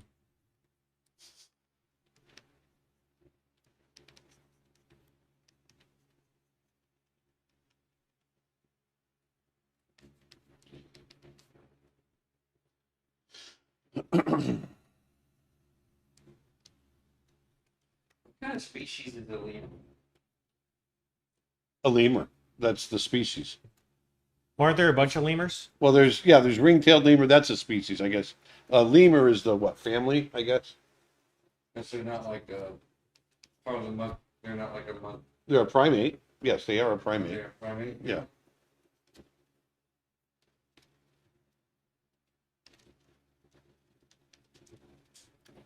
There's about 100 existing species of lemur. So I bought some of the new Photoshop brushes. But how do I install these into Photoshop? You just double click on the file, and it automatically should install.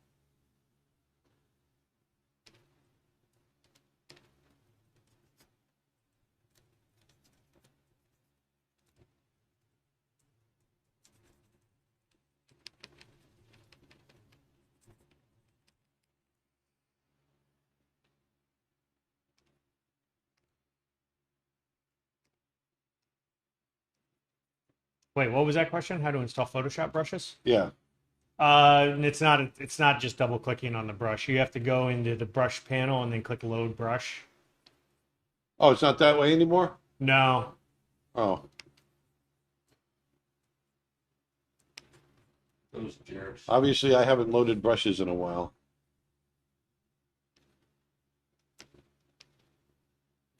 Did Wizard of Oz scare you as when you were a kid? Yes.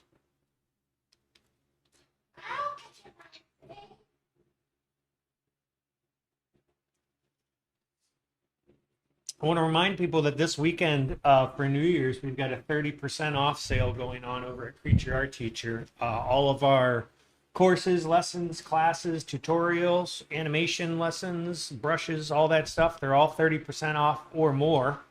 And speaking of the or more, we've got a few classes that are 50% off, including a brand new course from Armand Serrano, which is a visual development course, which is awesome. He takes you through his whole approach to developing environment, developing props, developing characters. He's even got a whole virtual reality demo where he maps out an environment and then paints over it, and it's super cool. Then we've got a new class that's out now from David Coleman, Drawing with Life, Energy, and Story. That's also 50% off. In that class, David takes you through, if anybody knows David Coleman's work, he's kind of known for this really energetic, fluid line style. And he kind of takes you through how he does that approach to his art. And then what's cool is it's how to draw that way, but then how to apply it. He applies it to a character design demo, and then he does a couple of sequences where he storyboards, and he basically shows how you can use that drawing style to be an effective, quick storyboard artist. And those are both for 50% off. And we've got a brand new course that just went for pre-order today from Tim Hodge on do-it-yourself animation techniques. And in that class, Tim, who is a accomplished animator and director, he worked with Disney, worked with Big Idea, he's worked on tons of films and television projects. He kind of takes you through the basics of flipbook animation, stop motion animation, paper cutout animation. There's walking demo, walk cycle demos, bouncing ball demos. He shows you how to make zoetropes. It's pretty cool, all the stuff that you can do with like materials around the house, and it's pretty cool. So go check it out. All of those are on sale this weekend at creatureartteacher.com. And is even the reference packs on sale as well? Yeah, actually, this is your newest class. This is the last weekend to get, your newest reference pack. This is the last weekend to get Dustin's photo pack, African Animals photo pack for 50% off. And that's over, what is it, over 1,400? Yeah, over 1,400 photos. And there's 3 different forms of the packs. There's the full pack of all 1,400. Or you can get the big cats of Africa, which is the cheetahs, lions, and leopards that we saw out there, over 700 or so photos there. And then all the other wildlife in another separate pack. So you got crocodiles, elephants, and wildebeest. Like over 40 different varieties of wildlife in many, many different high quality photos. Like I'm really proud with this bundle. And you said it's the last weekend for... Yep, for 50% off. Yep. Again, while they're hot.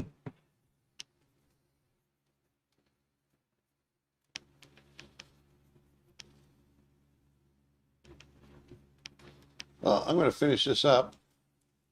Dustin Duke Gollum asking, what is a tater? That's a teacher. What?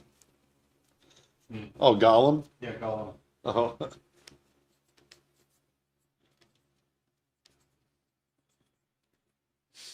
Oh, speaking of Creature Art Teacher, with the release of David's class, we are officially over 500 hours of content. Oh, wow. That's huge, man. Yep. Wait, what was that again? With the release of David's class, we're officially over 500 hours of content on creatureartteacher.com. 500 hours of lessons and tutorials. Dang. Which, if you get an annual membership, you get all of that included, which is our best deal. That's 8 years worth of work right there, baby. Mm-hmm. 8 long years. Here's to 8 more coming up. Meredith wants to know, Dustin, do you have any tips on investing in a camera or lenses to take wildlife pics? When it comes to the camera, especially for wildlife, I would want to invest into something that has excellent tracking and a good shoot rate, like a burst speed, especially if the wildlife is fast moving. So I would recommend, like, being a Sony person, I'm kind of Sony biased, but a good starter would be the 6000 series, so like the A6100 or the A6400. It's a really good starting camera for Sony, and I would work my way up to getting the 200 and 600 millimeter, which is a pricey lens, but you get so much great reach out of it. But in the meantime, I think they do make 70 to 300 millimeter lenses for a lot cheaper, which would make it a good starting point. But yeah, and I think for Canon, a good starting point for Canon is probably the T7, Rebel T7, along with the 70 to 300 millimeter there. So yeah, hopefully that answers the question. Any New Year's resolutions for you guys? Well, pretty much for me, it's all the typical, healthier living and getting plenty of sleep. And I want to get a lot more art done, more courses, snow bear. Snow bear, it's all snow bear for me. What about you, Dustin? I'm gonna keep improving on my photography, especially a lot more towards portrait and as well as some additional wildlife and landscape.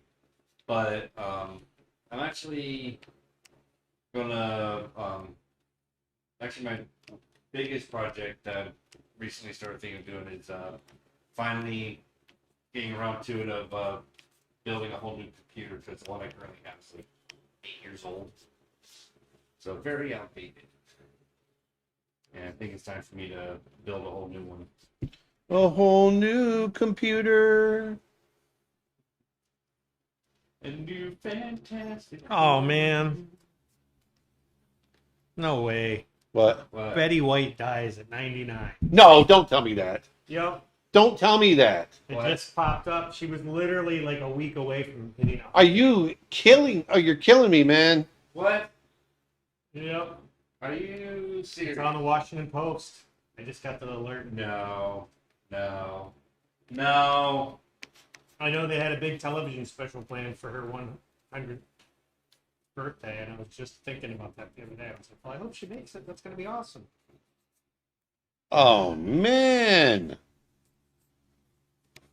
Oh. That's a bummer.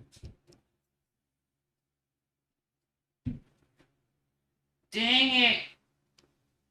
Well, She was an awesome lady. yeah. She did so much for animal care and rescue. She was deeply involved with the Los Angeles Zoo and the animal care there. Obviously, she was a great actress. And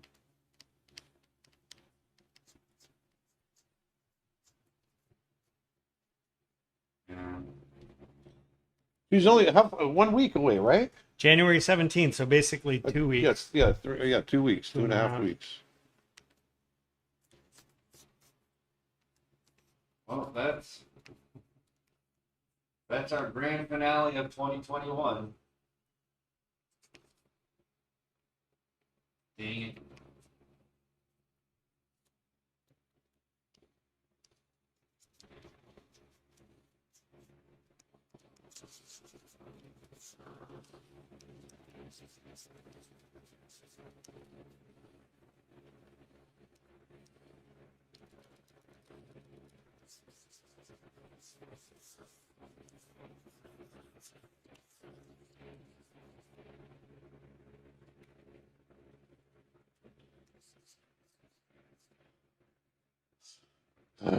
That's depressing, man. Sorry. You just had to say something.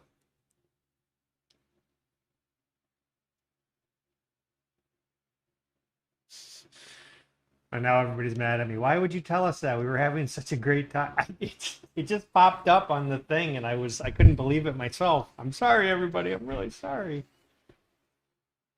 Man, food killer, man.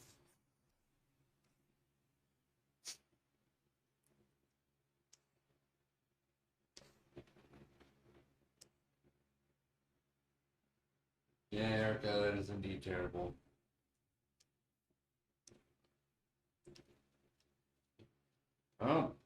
Happy New Year.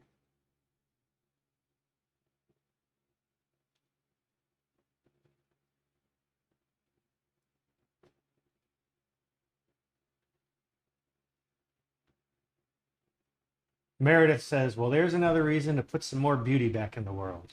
Yep. I agree. And here's Yeah, that really is sad. sorry, man. That's all right. Here, let's change topics. Somebody's got a question. What kind of desk setup would you recommend for someone just starting out with animation? What kind of desk setup? Well, obviously you want something, don't be hunched over. You want something where you're sitting up straight. That's the biggest thing. And As far as a disc, I think what is it, cartoonsupplies.com? yeah, Yeah, it's cartoonsupplies.com. They sell animation discs. And little desks like light boxes, stuff like that for spinning your drawings. They're definitely worth checking out. There's a whole bunch of animation equipment on that site. It's not necessarily the cheapest, but it's I can't get this one to work right. Yuck.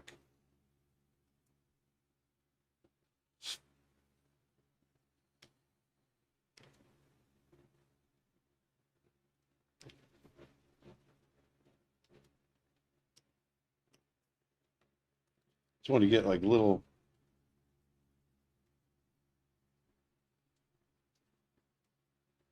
areas behind him.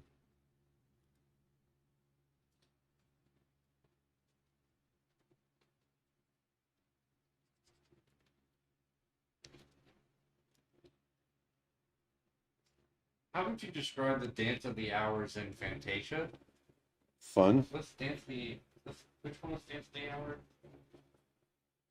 isn't that the mushrooms? Was it the mushrooms or was it the crocodiles and the hippos? Oh yeah. Yep, you're right. It is the Crocs and Hippos. Oh, yes, it was.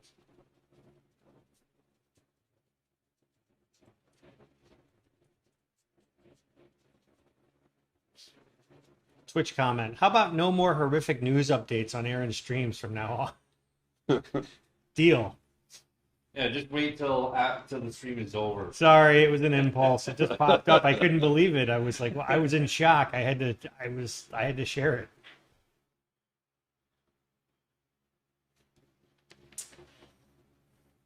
YouTube comments. I got my book yesterday. So beautiful. Love your work. Oh, I'm glad. Thank you.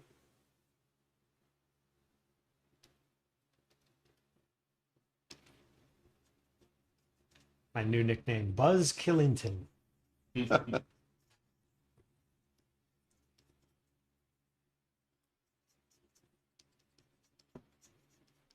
Somebody said, Nick, it's okay.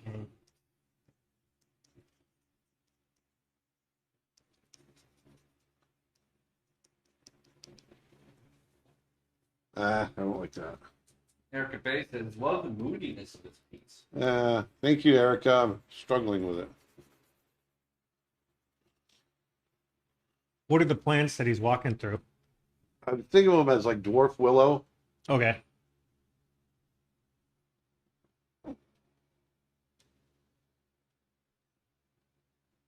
Knock this back. Go back to my wet media brush. Ah.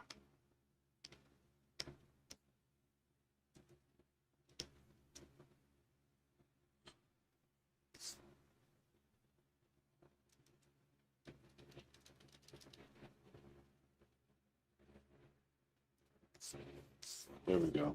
And Shelly Guerrero comments saying, and again, congrats on 500 hours of great content. Someone's asking, how long is it taking you to make this image so far? Well, we started at 1 o'clock, so this is just under 2 hours, right? Yeah. There he is. That's what I needed, a big brush.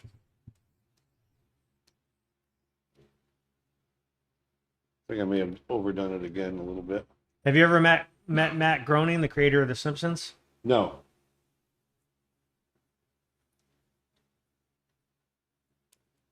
technically he's a Disney guy now. Oh, is he? Well, yeah, because Fox. Oh, yeah. He's got a little mouse on his check now, I imagine. As though he's getting a paper check.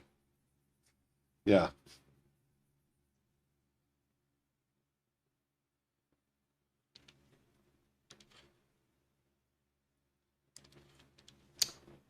Twitch question. I had to leave and just came back, and I'm just now seeing the plant limbs in the background. Question: did you paint those each individually, or did you use a shortcut brush?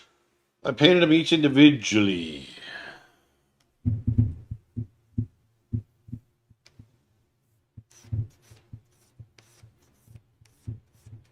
What's the longest amount of time you've taken on a single art piece? About a month. About a month? Oil painting, right? Yeah, a big oil painting. I do think there's one other piece of that is still in the works. Snow Bear? Still there. Yeah, that's different though. Yeah, we haven't really been working on it. That's the problem. We go back and forth on it. There's one of the things where we just ended up getting sidetracked with our course. You're like, all right, it's Yeah, all films hands don't films don't count. And then like 3 weeks later, all right, we're doing a course on this. Yeah. Aaron, how can I speed up my drawing? Draw faster. That was my answer. You know, don't worry about speeding up. Just be consistent. Draw more. That'll Speed comes with consistency. exactly. Slow, smooth, fast.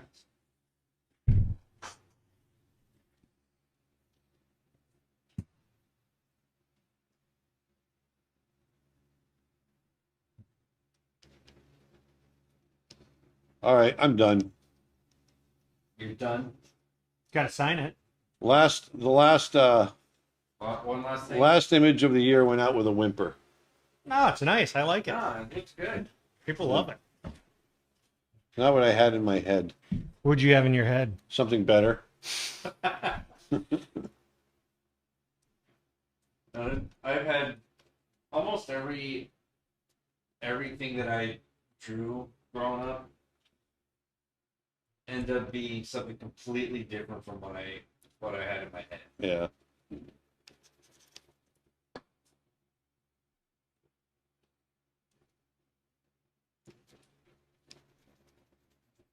Interesting tech question. What's the difference between satellite and cable television?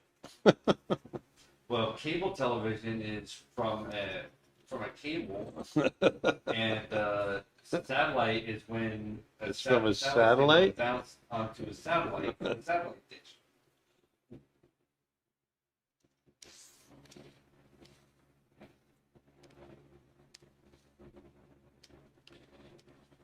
And those are becoming obsolete because we're getting to a point where we're relying on the internet to The allow us to interwebs. stream on different apps.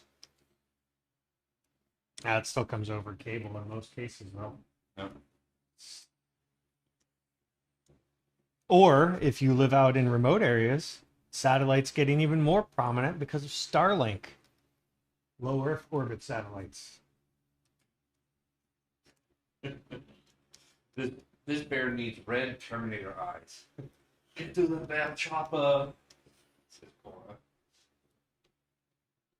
Very fine. Is there one more thing left? Yep.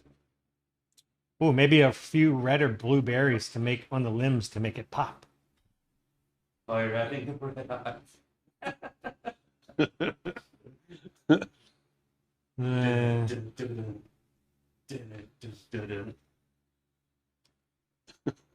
Don't worry, they're on their own layer. Do what? It's funny though. They're on their own layer.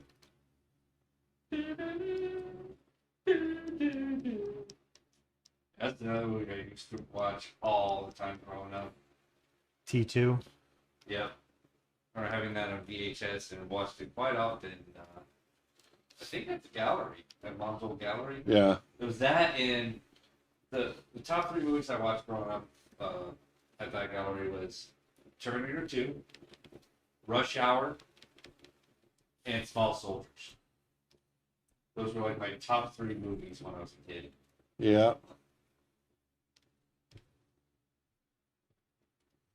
Oh, Aaron, what'd you think of the new Matrix? I liked it. I wasn't crazy about it. Steve said it was terrible.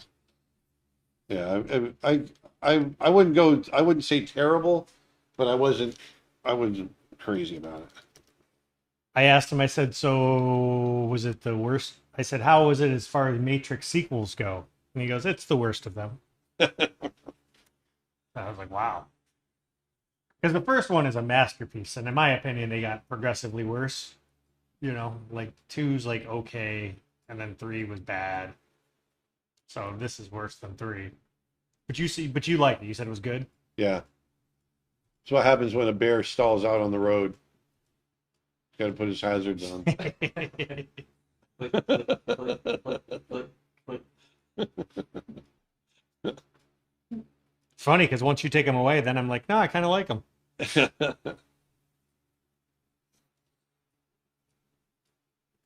There we go. All right. That was enough fun and games. This is serious business here. Oh, Siri. Daddy, you're so funny. Actually, Well- now a lot of people are like, keep the eyes. They look really cool. Here we go. All right. Let's do this then. Let's hold on. My question is it going to have a laser beam attached to his freaking head? I know, you know what it could be. Somebody said it could be like reflective light in a photograph. And I was thinking, yeah, like when you used to get you need red eye reduction. Yeah. Oh, here's a one more thing. Just experiment with something, I take it. Yeah. Never be afraid to experiment on your art pieces. One more thing.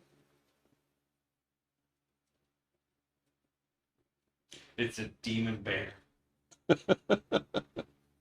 Coming from the depths of hell.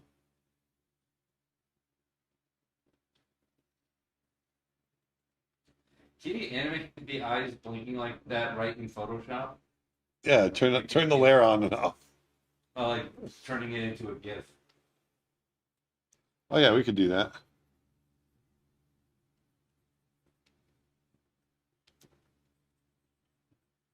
Make sure you'll say the ominous 2022 bear coming.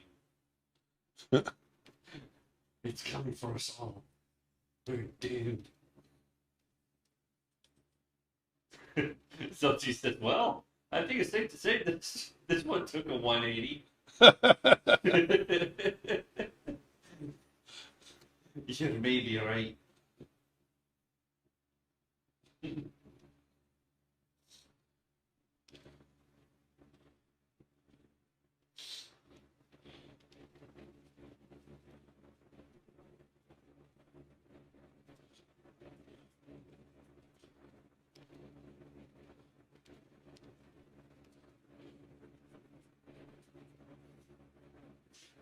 The bear from hell.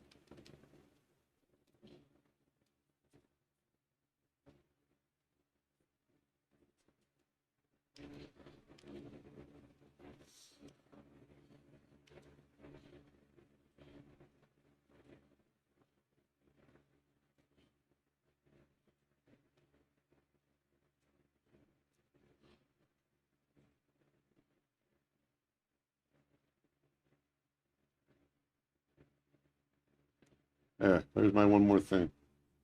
One more thing.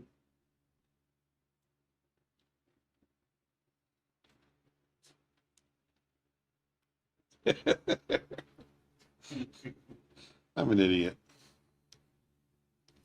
No, you're not. You're creative.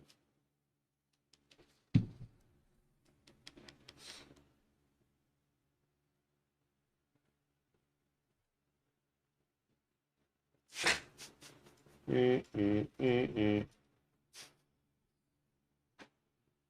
That escalated quickly.